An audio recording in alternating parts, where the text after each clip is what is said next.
బుధవారం రాత్రి కురిసిన భారీ వర్షం కారణంగా సిరిసిల్ల పట్టణంలోని శ్రీనగర్ కాలనీ మొత్తం బురదమయమై రహదారులు నీట మునిగి అనేక ఇళ్లలోకి నీరు చేరి ప్రజలు తీవ్రంగా ఇబ్బందులు పడుతున్న విషయం తెలుసుకుని బీజేపీ పట్టణ అధ్యక్షులు దుమాల శ్రీకాంత్ కాలనీని సందర్శించారు. కాలనీలో కాలువలు మూసుకుపోవడంతో రోడ్లపై కుంటలు ఏర్పడి పౌరుల జీవన విధానం దెబ్బతిన్న నేపథ్యంలో దుమాల శ్రీకాంత్ సమస్యాత్మక ప్రాంతాలను సందర్శించి అక్కడ ప్రజలను సమస్యలు అడిగి తెలుసుకున్నారు. అనంతరం ఆయన మాట్లాడుతూ, ప్రతిసారీ వర్షం కురిసినప్పుడల్లా ఇదే పరిస్థితి పునరావృతమవుతుందని స్థానిక అధికారుల నిర్లక్ష్యానికి నిదర్శనం అన్నారు.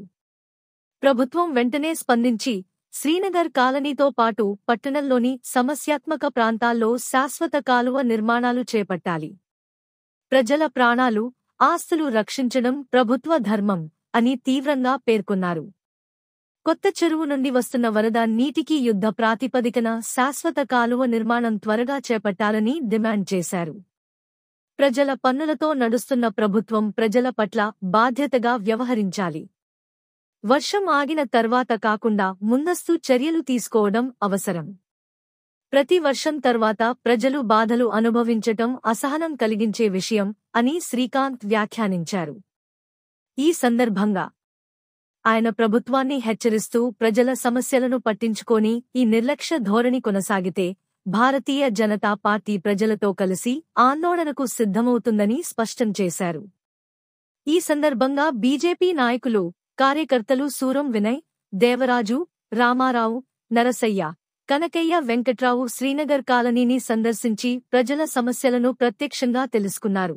బుధవారం రాత్రి కురిసిన భారీ వర్షం కారణంగా సిరిసిల్ల పట్టణంలోని శ్రీనగర్ కాలనీ మొత్తం బురదమయమై రహదారులు నీట మునిగి అనేక ఇళ్లలోకి నీరు చేరి ప్రజలు తీవ్రంగా ఇబ్బందులు పడుతున్న విషయం తెలుసుకుని బీజేపీ పట్టణ అధ్యక్షులు దుమాల శ్రీకాంత్ కాలనీని సందర్శించారు. కాలనీలో కాలువలు మూసుకుపోవడంతో రోడ్లపై కుంటలు ఏర్పడి పౌరుల జీవన విధానం దెబ్బతిన్న నేపథ్యంలో దుమాల శ్రీకాంత్ సమస్యాత్మక ప్రాంతాలను సందర్శించి అక్కడ ప్రజలను సమస్యలు అడిగి తెలుసుకున్నారు. అనంతరం ఆయన మాట్లాడుతూ, ప్రతిసారీ వర్షం కురిసినప్పుడల్లా ఇదే పరిస్థితి పునరావృతమవుతుందని స్థానిక అధికారుల నిర్లక్ష్యానికి నిదర్శనం అన్నారు. ప్రభుత్వం వెంటనే స్పందించి శ్రీనగర్ కాలనీతో పాటు పట్టణంలోని సమస్యాత్మక ప్రాంతాల్లో శాశ్వత కాలువ నిర్మాణాలు చేపట్టాలి. ప్రజల ప్రాణాలు, ఆస్తులు రక్షించడం ప్రభుత్వ ధర్మం అని తీవ్రంగా పేర్కొన్నారు. కొత్త చెరువు నుండి వస్తున్న వరద నీటికి యుద్ధ ప్రాతిపదికన శాశ్వత కాలువ నిర్మాణం త్వరగా చేపట్టాలని డిమాండ్ చేశారు. ప్రజల పన్నులతో నడుస్తున్న ప్రభుత్వం ప్రజల పట్ల బాధ్యతగా వ్యవహరించాలి. వర్షం ఆగిన తర్వాత కాకుండా ముందస్తు జై బోలో భారత్ మాతా కీ జై. వేగంగా అభివృద్ధి చెందుతున్నటువంటి పట్టణం రాజన్న సిరిసిల్ల జిల్లా హెడ్ క్వార్టర్ అయినటువంటి సిరిసిల్ల పట్టణం. ఈ పట్టణానికి మణిహారం లాంటి సుందరమైన కాలనీ శ్రీనగర్ కాలనీ.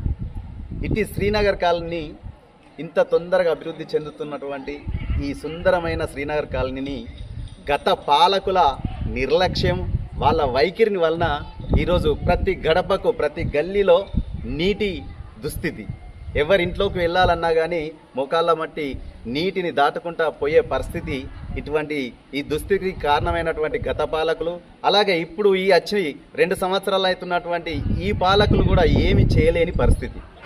మా డిమాండ్ ఒక్కటే, భారతీయ జనతా పార్టీ తరఫున యుద్ధ ప్రాతిపదికన గౌరవ కలెక్టర్ గారు మరియు మున్సిపల్ అధికారులు యుద్ధ ప్రాతిపదికన ఆ కాలువ అంటే ఈ నీళ్లు కొత్త చెరువు నుండి వచ్చేటువంటి ఈ వరద నీటికి పర్మనెంట్గా శాశ్వత కాలువ నిర్మాణం తొందరగా చేపట్టి ఈ కాలనీని జలమయం నుండి కాపాడవలసిందిగా వేడుకుంటున్నాం మున్సిపల్ అధికారులను, అలాగే గౌరవ కలెక్టర్ గారిని.